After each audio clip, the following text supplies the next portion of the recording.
Press conference سے خطاب کرتے ہوئے سعید غنی نے کہا ہے کہ یہ ریلی سندھ میں لسانی سیاست کو ہوا دینے والوں اور سندھ کی تقسیم کا نعرہ لگانے والوں کے لیے نوشتہ دیوار ثابت ہوگی۔ ہم یہ میسج دنیا تک پہنچانا چاہتے ہیں کہ ایم کیو ایم اس شہر سے ختم ہو گئی ہے۔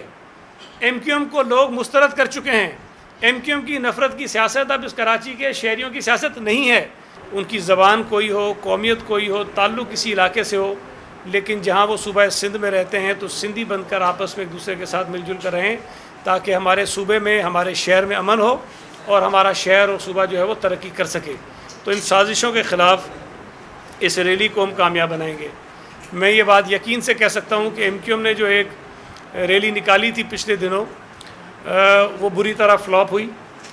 کراچی کے شہریوں نے ان کو مسترد کیا اور جو توقعات انہوں نے رکھی تھیں، جتنا انہوں نے اخراجات اس پہ کیے، جتنی گاڑیاں انہوں نے ہائر کیں، اتنی بڑی تعداد میں لوگ وہ اکٹھے نہیں کر سکے۔ اور ماضی بھی اس بات کا گواہ ہے کہ پیپلز پارٹی نے جب ٹینکی گراؤنڈ لیاقت آباد میں جلسہ کیا تو ایم کیو ایم کو بڑی پریشانی لاحق ہوئی کہ ہمارے گڑھ میں اتنا بڑا جلسہ کیسے ہو گیا، تو انہوں نے اسی مقام پر اسی گراؤنڈ میں ایک جلسہ رکھا۔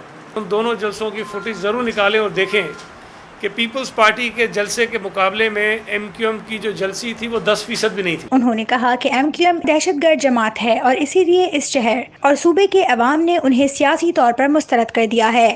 چیئرمین بلاول بھٹو زرداری صاحب نے کئی برس پہلے یہ کہا تھا کہ یہ پی ٹی آئی جو ہے یہ نئی ایم کیو ایم ہے، اور وقت نے ثابت کیا کہ یہ پی ٹی آئی واقعی نئی ایم کیو ایم ہے اور ایم کیو ایم کے نقش قدم پر چل رہی ہے۔ ایم کیو ایم ایک فاشسٹ جماعت تھی، ایم کیو ایم ایک دہشت گردی میں ملوث جماعت تھی۔ ایم کیو ایم نے شہر کے لوگوں کی زندگی اجیرن کی، یہاں پر بوری بند لاشیں، یہاں پر بتہ خوری، یہاں پر یہ جو ابھی آپ کو بلدیہ فیکٹری کا واقعہ بھی تازی بات ہے کہ سزا بھی ہوئی ہے ان کے لوگوں کو، وہ آپ کے سامنے ہے۔ 12 مئی کا واقعہ آپ کے سامنے ہے۔ پی ٹی آئی بھی اسی طرح کے فاشزم پر چلتی ہے جو اپنے مخالفین کو برداشت نہیں کرنا چاہتی۔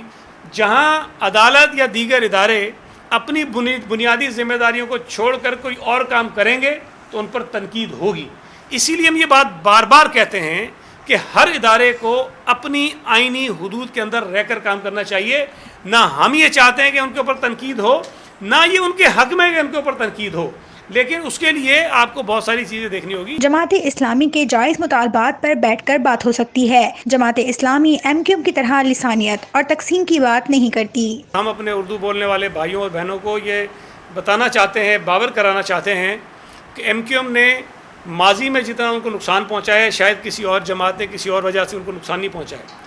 ایم کیو ایم بننے سے پہلے جو ایک امیج تھا اس شہر میں یا پورے صوبے میں یا پورے ملک میں ہمارے اردو بولنے والے جو بہنیں ہیں، بھائی ہیں، ان کا وہ کیا تھا، اور ایم کیو ایم بننے کے بعد آج کیا ہے، یہ فیصلہ وہ خود کریں۔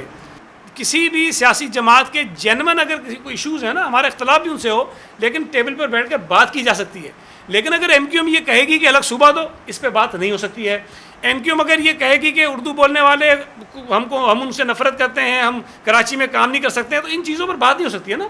اگر آپ پولیٹیکل ایشوز پہ بات کرنا چاہتے ہیں تو جماعت اسلامی سے بالکل کچھ چیزوں پہ اختلاف ہمارا ہو سکتا ہے، لیکن میں پھر یہ کہتا ہوں کہ ان کو حق ہے کہ اپنی بات کریں، لیکن جو بات وہ کر رہے ہیں اس پہ ان کے ساتھ ڈائلاگ ہو سکتا ہے۔